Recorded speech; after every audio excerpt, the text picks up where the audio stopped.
Ken, how you doing today? Oh man, I could not be better. It is a phenomenal Wednesday, isn't it? I love Wednesdays. It's like Halfway through the week, and where has the week gone? Mike. Guess what day it is? Wednesday. Hump day. You know the commercial. Come No, on, I man. don't. Actually, I don't know the You commercial. know, like So the camel. The nah, camel who was walking through the office. He's like, Mike. Guess what day it is? And the guy looks like perturbed, and the camel goes, Hump day. It's classic. Like I missed that one. you missed that one. I think it was I missed that Geico. one. I think it was a Geico commercial. That Yeah. sounds like Geico. So It happy. is a good day, though, isn't it? It's a beautiful day. Every It's a day is a good day. Wednesday. Life is good, and this has been a great week for us. This has been a very, very good week for us. Yeah, it's been a good month, man. We're on franchisees. I love it when our franchisees are doing well. I think that's what makes the day. It makes the days better when you see folks just killing it and doing deals. It just feels good.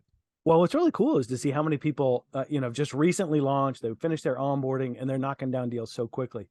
We try to be conservative with expectations, and just to see people exceed those over and over is really encouraging. It's super exciting. When I remember getting started so many years ago, and like the second you get a deal under your belt, it's like the world opens up to you, and then all of a sudden you get two, you get three, and then all of a sudden you're just inundated in deals, and you're just Yeah. pulling your hair out, going 100 miles an hour. But that's the good stuff, man. That's when it gets fun.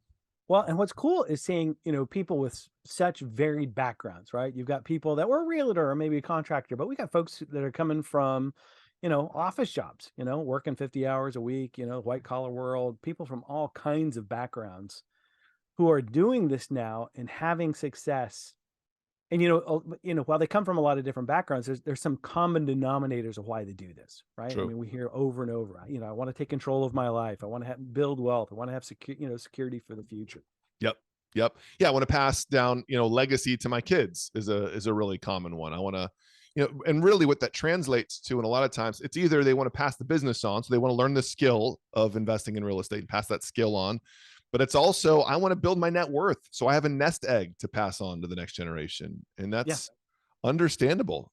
And And what's that's interesting is how many admirable. people, it's interesting how many people are doing this in their 40s, in their 50s. I mean, they're sort of late in career, and realizing, working a 9 to 5 is not necessarily the best way to build wealth. I need to do something different. Yeah, As I'm looking at retirement, as I'm looking at my aging family, I've got to do something different to build wealth, to that's get right. that nest egg. It's hard, man, in the W-2 world to put away big chunks of money. I mean, most people, their biggest investment is their individual house, assuming that they're homeowners. And so hopefully they get some amount of appreciation, but that's most of their net worth is then tied up in their personal house.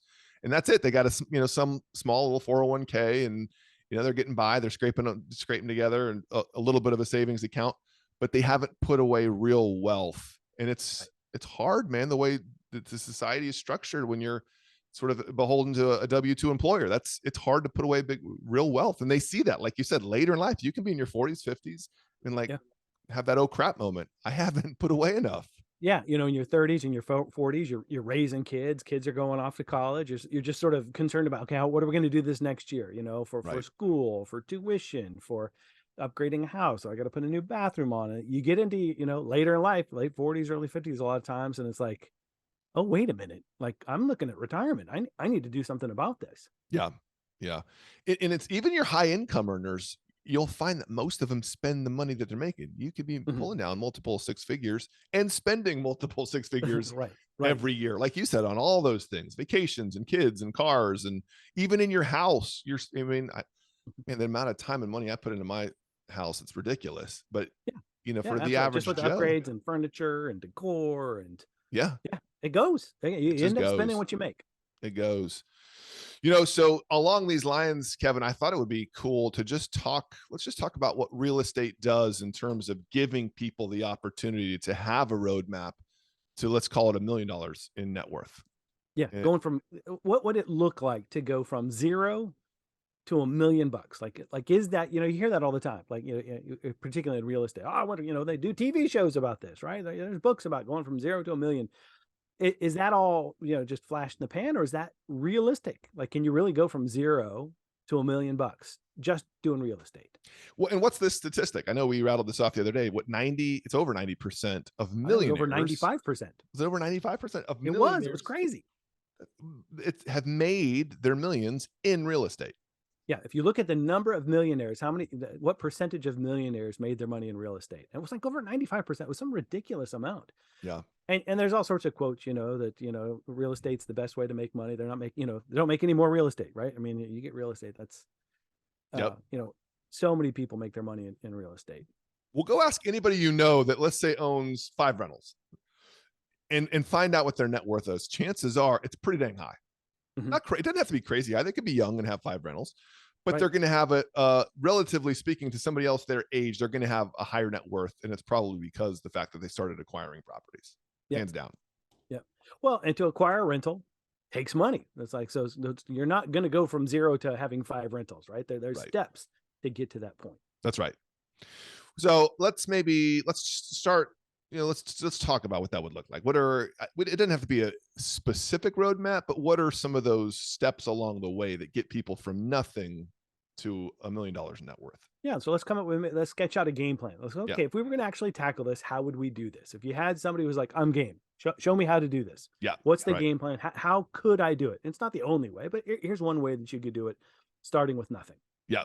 I mean, I think first I would just tell people you don't have to start big. You don't have to go out there and over leverage yourself and buy some crazy property. Give yourself however many years, 5 to 10 years, let's call it, to get there, and be conservative in the process. But I think starting small makes a lot of sense. Like let's learn the game a little bit before you just start doubling down here and there. Like let's figure it out a little bit. So, one of the ways you learn your education for real estate isn't just coaching and all techniques. It's learning your market. Like, where are you going to invest? What do you know about your local market? Where are the other investors investing? How do you get educated on your local market? So starting small and educating yourself. And as far as educating yourself, I know that there are, I'm going to say hundreds, but at least dozens of websites out there. You can go to YouTube. There's tons of videos out. There's so many different ways that you can educate yourself in the area of real estate. Yep. Yep. Exactly. I think that you don't necessarily have to go pay a ton of money for coaching. You can absorb and digest some of the information that's out there. Of course, you can go the franchise route and shortcut to the front of the line. Little plug for Red Barn Homebuyers there. Yeah, we do help people with it. But you don't have to. I mean, there's ways to learn, especially locally. Like I'm a big fan of plugging in locally your RIAs, your other investors. Get to know who are the players in your market. What are they doing? Where are they? Now, I went to the zoo yesterday and they had these giant birds called RIAs, but I don't think that's the sort of RIA that you're talking about. No, there's lots of different RIAs. Some that you want, some that you don't want. That's right. Some are better than others. Some are messier than others. Hey, get involved with the RIA. What are you talking about there? That's an unknown acronym, I think. Don't get too involved. It's REIA is how that's spelled. So it's a real estate investment association. So when you hear somebody say RIA, it's the clean RIA, not the dirty RIA. That's right. This is one that's going to help you out. Go to Facebook, right? Look up on Facebook. You will have real estate investing associations in your area. Just about every metro area has 100%. These. Look it up on Facebook. It's the quickest way to find one. Once you find one, you can find others. Yeah, and Google it. Chances are, you've got a local real estate investing organization in your market that would come up on a Google search. Facebook's a great place to find that. And then lots of people just do small meetups of other real estate investors. And to me, some of the best education you're going to get is local education. Who are the players? What are they doing? What are their strategies? Where are they buying? How much are they making? What do their markups look like? That's a great way to understand what's the potential for you in your market by seeing what somebody else is doing. And you go to one of these meetups. You don't have to have rentals. You don't have to be, a seasoned real estate investor to show up. Just show up and say, I want to learn. Go ask a dozen questions, right? That's right. Yeah. And of course, read the blogs, listen to the podcasts. Get yourself at least get a handle on what people are doing in the real estate investing space. But again, I think start small, educate yourself, start small. Don't blow your wad on your first investment.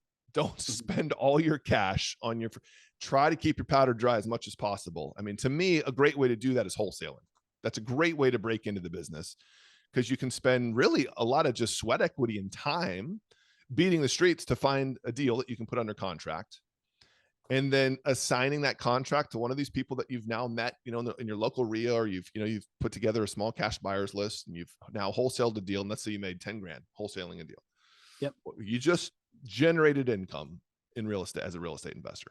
So with wholesaling, folks that are brand new to this, right? You're identifying usually what's an off-market property. You could do that through door knocking. You could do that, through connections, but you're finding a property that is often a distressed property. They don't want to list it with someone, right? They want to cash out, and you're getting it under contract. And as I've talked to folks who are new in this, often have like, well, isn't that, I'm not a realtor. I couldn't go around and sell that. And there are states that say, no, you can't sell real estate if you don't have your license, but you're not selling the real estate. Once you have it under contract, what you're doing is you're selling your interest in that property, right? Because you have That's it right. under with an assignable contract. That's right.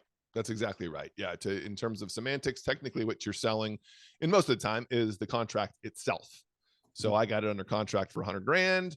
I've got a Mr. Investor over here that's willing to pay 110 for it. So I've assigned my contract to him for a $10,000 assignment fee. And so I think most people listening here probably understand kind of how wholesaling works, but it's a great way to start because Yep. you're learning how to acquire off-market deals. You don't have to get any sort of financing on the property. You don't have to buy the property. You don't have to take on the risk of owning it. You're just assigning a contract. And not only that, it's quick money. You can get something under contract today and assign it tomorrow and make a quick $10,000 really quickly. Yep. It's that upfront, you're doing the legwork. You got the hustle. You found the deal. You got it under contract, and you're scoring a quick profit off it. That's right. So in terms of starting small, that's kind of what I think. I think starting with wholesaling first is a great way to start small. Now, that's not to say you're not going to continue wholesaling for the rest of your career when it makes sense. But early on, if you don't have the capital to buy a property or you don't have the risk tolerance, start small. Just start with wholesaling. Pop a deal or two a month and get the lay of the land. And so if we're starting from zero, you can do wholesaling with zero. Right? That's something, if you're willing to do some door knocking, meet some people, network, you can do that with nothing, and that's going to get you started. That's right. Okay. So let's fast forward a little bit. Let's say you've done that now for 6 months or a year. You've got your feet wet. You've done a handful of wholesale deals. You've met some people in business. Now you pop a contract and you're like, man, this house looks pretty good. There's a pretty nice spread on this. Now you're like, this might be the one I want to go ahead and take down myself and flip. All right. So now you're taking that next step into maybe you're finding some hard money, or you're working with a private lender, a friend or a family member that's willing to go in with you. You've hopefully made some relationships with some contractors at this point in time, and you flip the house. And so I don't know, Kevin, what's a number that you would throw out there? I mean, what's the average flip profit? I've read it before on the internet. What do they say the average profit is on a flip? Isn't it? I wanted to say it was 25 to 35,000. The last time I checked, I think it was that ballpark. Wasn't No, it? I think it was 60. Was it 60? It was 6. Now, Maybe. this is nationwide. Obviously, some lower tier markets aren't going to be that high. Some higher tier markets are going to be higher than that. But I think the average, believe it or not, was like the 60 range. Okay, but let's use your number, Kevin. Let's call it 30 to 50. Yeah. Average, let's call it an average profit on a flip. Yeah. So let's say you're buying an entry level home. So it's it's a less expensive house, right? You're doing entry level. Let's say let's say you get it on contract, what you just said, $100,000, right? You get it under $100,000, you put some, earnest money down payment, you put some money into it, right? To repair the property. You on the back end, you sell it, and you make, what you want to say? Let's say $40,000. Yep. There you go. Yeah. $40,000. All right. So now not only are you creating income from wholesaling, now you're creating these nice big chunks of income from flipping. What I would say do is, as you're getting started, don't live on all that income. Maybe live on half the income. The income that now you're generating from wholesaling, the income you're making from flipping, you want to put aside some of that money for future investing. Now you're going to start rolling your earnings. That's how you're going to get to that $1 million. Is you got to start rolling your earnings. So let's say, is it maybe your first year? Let's say you do 4 wholesales and a flip or 2, right? I think more than 4. Let's say you do 8 wholesales and like you said, maybe 2 flips. All right. So 8 wholesales and you're just giving yourself to it, right? You're chasing after it. So if you're doing 10,000 a wholesale, all right, then you did 8 of those, there's 80 grand. Yep. And you did 2 very modest flips, right? Two, just kind of singles out there, right? So there's 40 and 40, there's another 80. So you're at 160. Yep. All right. So now let's say you only needed, 80 to live on. Right now you've got 80 that set aside after that first or second year. Like, this is all loosey goosey, guys. The whole idea is that you're not living on all that income. You want to be able to put aside some income to roll into future investments. Yeah, So and this is conservative. This is very realistic. You should be able to do 8 wholesales in a year. You should be able to do a couple, a totally. couple flips in a year. This is very realistic. That's right. Well, the other thing that's happening now in your business is now you're making connections and you've got momentum behind your business. Once you've got, 8 wholesales and 2 flips on your belt, you've got momentum. You've got buyers lists, you've got people you've networked with, you've got some potential contracts in the works. I mean, you're starting to pick up some steam, Mhm. and now you've put a little bit of money away. And so what are you going to do with some of that money? Well, I think late in year 1, starting in year 2, now you're going to start looking at rentals, because what rentals do is everybody gets stuck on cash flow. Forget cash flow. What rentals do is they appreciate. And that's where you're going to start building your balance sheet. That's where you're going to start getting some appreciation, and your net worth, you're going to see your net worth start to increase. So you're saying that with a rental, I shouldn't be so caught up with the residuals. Oh, I'm going to make X dollars a month. If you just break even, that property is going to appreciate. If you're in the right market, and that's my take on rentals. Some markets are not high appreciation markets. And so, yeah, you'd probably want to focus a little bit more on the cash flow and being able to pay down that principal as fast as you can. But I mean, look what the real estate's done over the last 10 years. Real estate appreciates, hands down. It just does. Look at the people that put together real estate portfolios, even 5 to 10 years ago. They're sitting on a pile of equity because of Mhm. appreciation. So get in it, get in the game, man. Get in on the rental. Start buying one here or 2 there. Yep. Every year have a goal of how many you're going to buy. Maybe it's 2 or 3 a year. So talk to us about a strategy for rentals. Like what? Okay, so great. I need to get into what's a good strategy for stepping it. I've done some flips. I'm into wholesaling, right? I've got some income. What is the strategy for rentals? So it's going to depend on the market. Some people, the strategy is going to be, don't invest in my market. Let's go find another market where it makes sense for rentals, Mhm. maybe more like a B tier market, but maybe your market well enough and there are buying opportunities. I think a general rule of thumb is, look for at least that 1% price to rent ratio, Mhm. meaning if you paid 100 grand for the house, or you're all in, let's say 100 grand to the house, that you're getting at least $1,000 a month in rent. Mhm. That's the sort of a metric that a lot of investors work off of. Now, some markets you're going to do way better than that. Some markets you're going to be slightly under that. If you're going to be under that, where maybe let's use a market now. Maybe you paid 300 for the house and you're getting 2,200 a month in rent, right? So you're Mhm. below the 1% price to rent, but you're in a market that's appreciating really quickly. To Mhm. me, I'm okay even with a potential break even or maybe even a slight negative, as long as you're in a market that's doing really well. And maybe you bought into some equity right out of the gates, the market's appreciating. Again, that's when you're going to watch your balance sheet really improve year over year as you start to acquire properties like that. And you're saying that 1% is not based on the ARV. The 1% is based on what you're in it for. That's exactly right. Yeah. What you mean by what you're in it for is, what did you pay for it and how much did you put into it renovation wise? So you might have Right. bought it for 80, you put 20 grand into it to renovate it. So you're all in for 100 grand, Mhm. and hopefully you're getting around $1,000 a month in rent. Right. So again, now we're talking your second year in business, you're still wholesaling, you're flipping, you're cherry picking the deals you want to flip. And the numbers may even look the same. Maybe now you do 10 wholesale deals and you do 2 or 3 flips, but you also acquired let's say 2 rentals Mhm. in the process. Because again, you're out there, you're swinging deals left and right. You're going to trip over some deals that make sense from a buy and hold perspective. Mhm. And rather than wholesaling those deals, you're like, you know what? Here's an opportunity for me to build my net worth by holding on to this rental. So now I'm going to peel some of these out of the business just to hold on to. Mhm. So now let's say that's year 2, year 3. What does year 3 look like?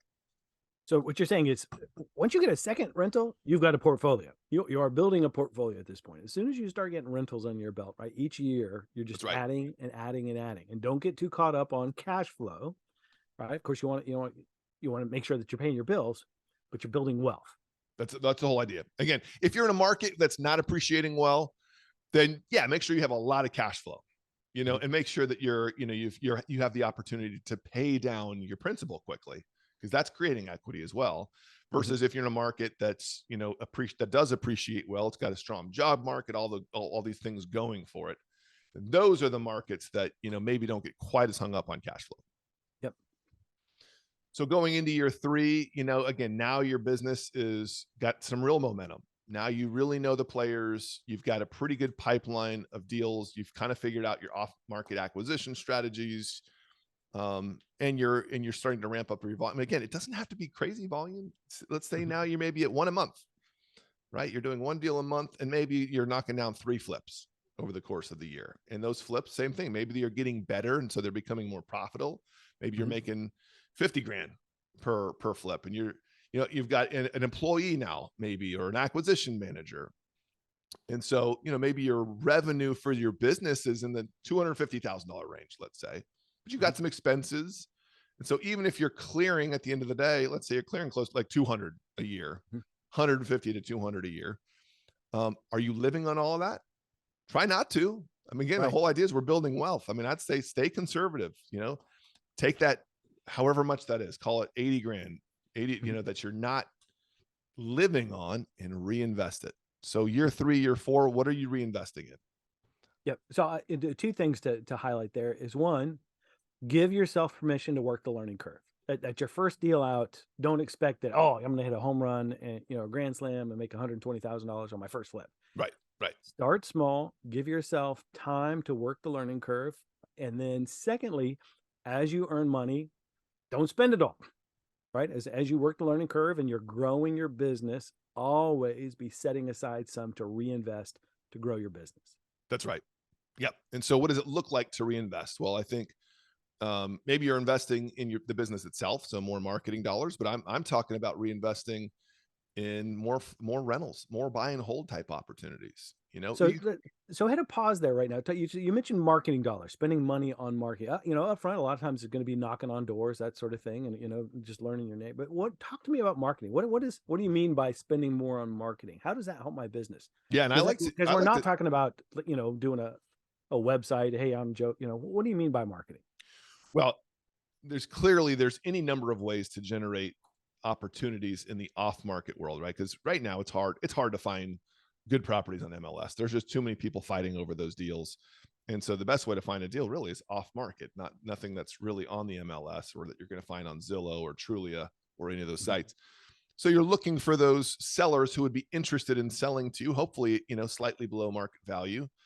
And so how do you find it? Well, there's lots of different ways. I mean, you've seen the signs on the side of the road. We buy ugly houses. I mean, that's exactly what they're doing, right? They're looking for opportunities for people that want to sell their house. You've got pay per click. You ever go on Google and just type in, I want to sell my house fast? Look at all the people that are spending money marketing to potential home sellers. Postcards. Most of you have gotten a postcard in the mail at some point in time, or a letter that says, hey, if you ever want to sell your house, especially if you own an investment property. Mhm. Yeah, I get inundated with mail on any of my investment properties. Hey, you ever think about selling? I mean, Yep. they're looking for opportunities to buy. So there's lots of different ways, whether it's calling or texting or emailing or snail mailing or putting up bandit signs or advertising on the internet. There's any number of ways to find off-market deals. Well, once you start increasing your volume, you have to find ways to scale. And Mhm. so one of the ways to scale is to invest in just your marketing efforts. So now you're That's right. spending some amount of the money, the revenue that's coming into your business back into marketing. And that's one of those things where a lot of folks step into real estate investing and they score a deal. Maybe they flipped a house. Maybe they did a wholesale, but to actually have a business of real estate investing where you're doing it month over month over month.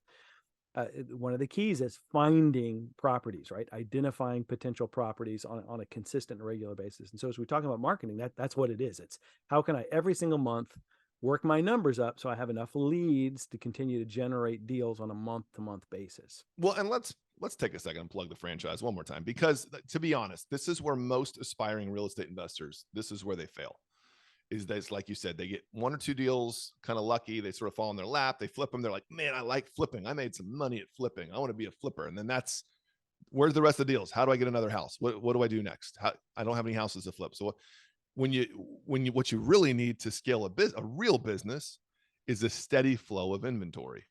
Mhm. And that's really the hole that we've plugged with Red Barn Home Buyers, right? That's right. That we become your one of the things we do a lot of different things, but one of the things we do is we give you access to our search an engine that we've developed that identifies off market properties that you have access to that you can use at cost without any sort of a markup. and then we allow you to use that to generate leads in your territory on a month to month basis, and you can dial up and down as you want. It's the only way to have a legitimate investing business, is to have steady marketing, steady deal flow, and know how to work those leads, nurture those leads, and close those leads, and create buying opportunities for yourself. Yeah, and And some so, people, buy properties from a wholesaler, right? And hopefully, you're actually true. becoming the wholesaler. You're the one wholesaling. You're not actually, Yep. but to find and buy an off-market property, you don't have to have that middle person, right? You're getting that delta, that additional money. So you're That's not right. having to rely on a wholesaler. That's right. Well, and so as your business is growing, one of the things that's important to keep in mind, if your goal is to build your net worth, is to not just focus on income. Income is great, flips are great, wholesaling is great, but to focus on assets. And so over the course of year 2, year 3, year 4, you've got to be buying assets. So what are these assets? And if anybody's ever read Rich Dad Poor Dad, I know a lot of people have. It's been life changing to a lot of people. That's basically the summation is buy assets, buy Hmm. assets that appreciate. Yep. And so houses, notes, you could buy notes. You could even become a hard money lender, be a private lender. I've done lots of private lending over the years. You put some money away. Well, now you can start JVing with other aspiring real estate investors. Start make 14, 15% interest on your money, in 6-month increments. Especially if you've got some money sitting on the sidelines, it's a way to grow your nest egg. I don't necessarily advise, putting that into like 30-year notes or something crazy like that. You want to be in these short-term private money loans that go in and come out, go in and come Hmm. out. And it's a way that, still sort of keep your powder dry for future investing opportunities. That's right. So what you're saying is you go from wholesaling, you start flipping, then you're getting into rentals, and really once you get the cash flow, you're in a position you actually can become a lender as well. You can become a lender. So let's call that year 3, 4, 5, somewhere in there. You've got some actual nest egg, some cash in the bank. And now let's say in year 4-ish, now you've got some bigger opportunities coming your way, because now Hmm. you know the game, you know the business, you know the players. Maybe you're masterminding with some other guys, and now some bigger opportunities come your way. So let's say, an Airbnb, maybe a high-end luxury vacation rental. Now you're looking at buying something in the $700,000-800,000 range. Or some of your guys are going in together and buying a little multifamily deal.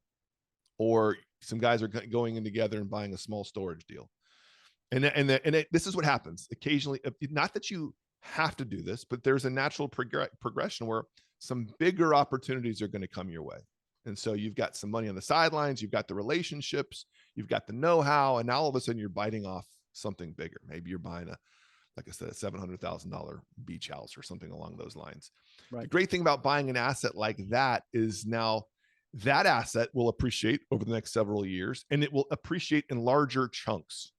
So now the $700,000 beach house, 4 years down the road, maybe it's worth 1.2, 1.3. And I'm not use myself as an example. I bought it. That's kind of was my trajectory back in the day, back in 2012. It was sort of a big step up. We bought a beach house, and we bought it for about a quarter of what it's worth now. Yep. And it was just and it's covered itself. It's rented. We've got to use it, but the sucker just appreciates. It's an asset that just appreciates, and that it will, throw gasoline on your ability to get to that $1 million net worth. Well, and the other thing is that, and you just mentioned it, as you see those high dollar things, you don't have to do it solo. You build out a network of other folks. You see an opportunity like that, you've got a handful of people that you can call and say, "Hey, we've got an opportunity on a beach house. Would you like to go in on this together?" That's right. Yeah. Or hey, I know somebody that's doing a small multifamily deal. It's 20 apartments. Let's go in on it together. And so you Hmm. lean on each other's expertise. But what happens again, the natural progression is as you just make inroads in the business, you meet people, you're masterminding with other guys, these deals will just start to fall in your lap. You'll just That's right. find yourself. And so you want to be prepared. You want to have put away some money, and be in a position to capitalize on that opportunity when it comes your way. So, just let's say now you're at year 7, year 8, year 9, somewhere in there. You've been cooking along, you've been picking up rentals, and all of a sudden you look back, you've got 10 rentals. They've all been appreciating over the last 7, 8, 9 years. You got one of these larger investments, whatever it is, whether it's a beach property, or it's an Airbnb, or it's a multifamily, or it's a store, whatever. You've got a larger deal. You got some money in the bank. You got a few $100,000 now in the bank, and you stop and you pause and you fill out your personal financial statement, and it dawns on you, you know what? I got $1 million net worth. Yep. Didn't even know I got there, but now when I add it all up, I add up my bank accounts, I add up the equity I got in all these properties, I hit $1 million. Very realistic. I mean, that's a sort of a very realistic, I want to almost say conservative plan. You're all in, chasing it each year. You didn't live crazy extravagantly, Right. and you just, you made slow inroads, right? Consistent inroads. You worked your learning curve, built out your network, and that's very realistic year over year to build that kind of wealth. That's right. Well, and I think you hit the nail on the head too, Kevin. You didn't live above your means. You didn't spend all the money you were making. You continued to live conservatively. And all the while, your goal, your sights were set on building your net worth, not necessarily taking on debt and living extravagantly. That's right. Yeah. And then at 10 years, you got $1 million in wealth generated. And then you can start making decisions. Okay, how do I want to, continue to roll this as you get closer to retirement? Yep. Yep. Totally doable, folks. It's not pie in the sky. I mean, talk to anybody that's been in the real estate investing world for the last 10 years and ask them what their net worth looks like. Most of them are going to be at or above $1 million. It's just the nature of the beast. And I will say, along those lines, a lot of folks sit on the sidelines. They think about real estate all the time. They read all the blogs. They watch the videos. At some point, you just got to take a step. At some point, you got to jump in. And I know some folks drowned in the information. There's so much out there to read. There's so much out there to do. And there's hundreds of different ways to make money. So this is just one way in real estate that's very realistic. And again, as a plug, that's why we set up Red Barn Homebuyers. We kind of scripted it out, made it real simple, give you the tools. That's one of the reasons we've done this, is to help people who either have have an information overload, they're just not sure where to start, or they want some hand holding. Yep. And let's make a quick disclaimer. This is definitely not any guarantee of earnings. We're just talking about the average Joe who wants to get into real estate investing, whether they go the coaching route, franchise route, do it themselves. This is what's possible conservatively if you just start. If you just get into your local market and you just start investing, you start networking, you start learning and educating yourself. It's what's possible. Whether you're inside, and there is risk, right? And there is risk in this. There is the unknown. But anytime you start a business, anytime that you make an investment, there's some inherent risk involved that has also with it the potential of a reward. And this is, I think, what we've presented is very, very realistic, very possible, and happens all the time. Well, and again, talk to any seasoned real estate investor and ask if every deal they've ever done has been a winner. That's not the case. Ask any entrepreneur if every business they've started has been a winner. That's just the nature of the beast. Is it's sometimes it's 3 steps forward, 1 steps back. I've had plenty of houses that were boogers that I lost money on. But as long as the rest of the business is doing well, you should be able to absorb a loss here and there. It is what it is. You're always taking risk. Obviously, you want to take educated risks, but sometimes they just backfire, and you just keep your head down and keep plodding ahead. And don't get defeated. When you have when you have a loser, just say, "All right, hey, welcome to the club." Everybody does. I mean, just buckle up. It's going to happen. If you don't have that over the first few years, you're really the exception, and it just means that it's still going to happen out there somewhere. It does happen. That's right. Yeah. It makes me think of it does make me. There's a quote that we use sometimes. It says, "Entrepreneurship, starting your own business, is living a few years of your life like most people won't, so that you can spend the rest of your life like most people can't." And that's really what this is about. I like that. Yeah. It is. Being an entrepreneur, taking the plunge is absolutely taking a plunge. Yeah. It is. You're pulling your hair out. You're probably working more hours than you did in your 9 to 5, but it's fun, man. Along the way, you're working for yourself. You're not clocking in and looking at the clock and trying to figure out when you get to leave. And you're working for yourself, and it's so fulfilling, so satisfying. And then you look back after 10 years, you're like, crap, I'm a millionaire. How did I do that? Yeah. Consistency. You were consistent. You don't have the security of a W-2 week in and week out, but you definitely do have the potential of building wealth year after year in ways that the W-2 won't do for you. Well, and don't you think some people have a false sense of security in their W-2? Oh, absolutely. Absolutely. You think that you've got security in your 9 to 5 job. We're all irreplaceable, right? Any of us Totally. could the business could go under, you could get fired. You just never know. It's Yeah, definitely a false sense of security. You're taking a risk with whatever you choose. It's just whether or not you choose to accept the reality of it. that's right. Yeah. That's why part of me just loves the having the knowledge and the experience in any specific industry that where you can work for yourself. To me, there's security in that. I know how to make money. I know how to turn this on in any market and make money. Having that skill maybe is more secure than just having a W-2 position. Yeah, and chasing something that's legitimately fulfilling, That's right? right. That you have control over, that you do have autonomy, you do have control, you do have ownership. And just from a lifestyle perspective, okay, yeah, there's some loss of felt security maybe up front as you learn the business, but long term, man, just quality of life, so much better. Yep. Yep. Well, I enjoyed this. I love talking real estate.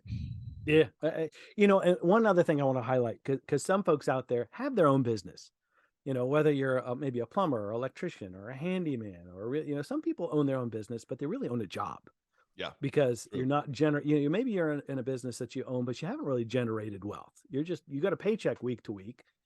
And it's different owning a business that generates wealth than versus having a business where you really just have a job.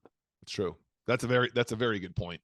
Yep. That lot of your solo single entrepreneurs have created a very nice job for themselves rather than a business. And real estate does allow you the ability to scale to where you can plug in some partners and teammates and employees that will run the business, when you're not around. And that's a business. When you can step out for a couple of weeks and do what you want to do and come back in and the business still ran, that's a business. That's right.